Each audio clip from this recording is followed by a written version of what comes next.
In this video, I'm going to explain how to convert interest rates.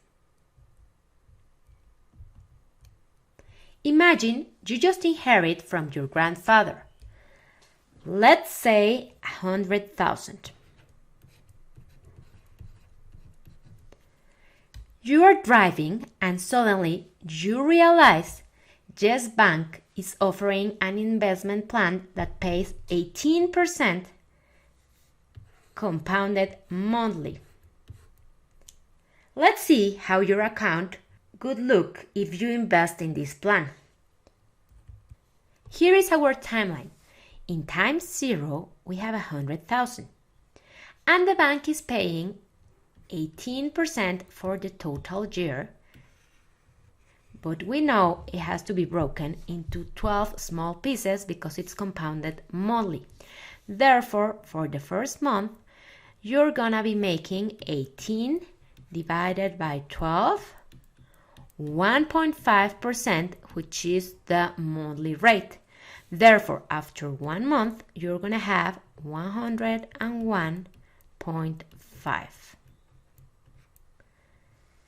The next month, you're gonna make again 1.5%. So after 2 months, you're gonna have 103.02. And after another month, you're gonna have 104.57. After 12 compounding periods, which is the whole year, you're gonna have 119.56. How much money did you make on interest? Well, you made $19.56 thousand.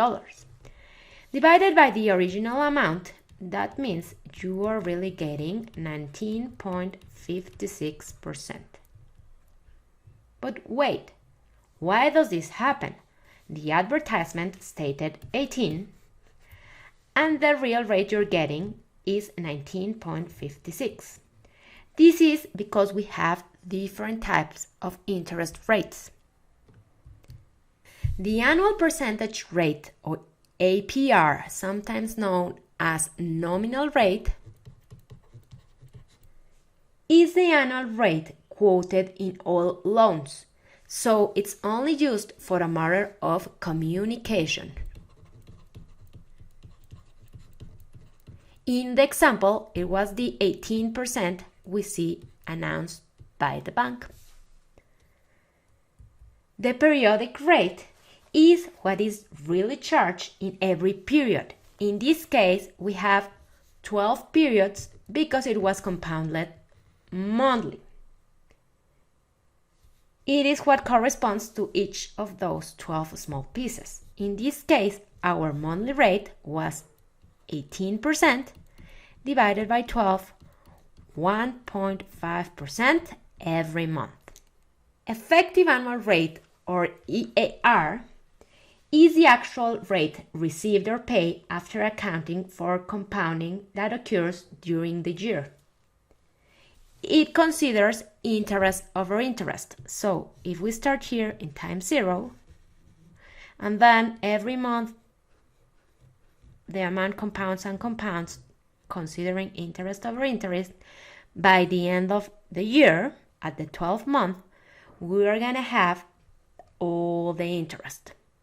In this case, it is 19.56. As you can see, effective annual rate will always be bigger than annual percentage rate because this one includes the interest. Let's do an example. What is the effective annual rate if the bank is charging 5% quarterly? In this case, the first thing we have to consider is which type of rate we are given. In this case, we are given a periodic rate, and as this is quarterly, we know that the number of compounding periods in a year is 4 quarters in a year. In order to calculate the total interest during the year, we are going to accumulate 1 plus the percentage rate for the period, 5%, 4 times to complete the year, and then we're gonna subtract 1 to get only the interest. This one represents my initial amount. So 1.05 to the 4 minus 1 is equal to 21.16%. This is the effective annual rate, what is really charged during the year. What is the rate that should be stated in the contract, which means communicated? In this case, we're gonna get the annual percentage rate. And the annual percentage rate is the addition of those small little pieces. In this case, we have 5%, each small piece, times 4, as this is quarterly, which is 20%. Once again, the contract will state 20%, and the rate that is really charged is 21.16%, a little bit higher.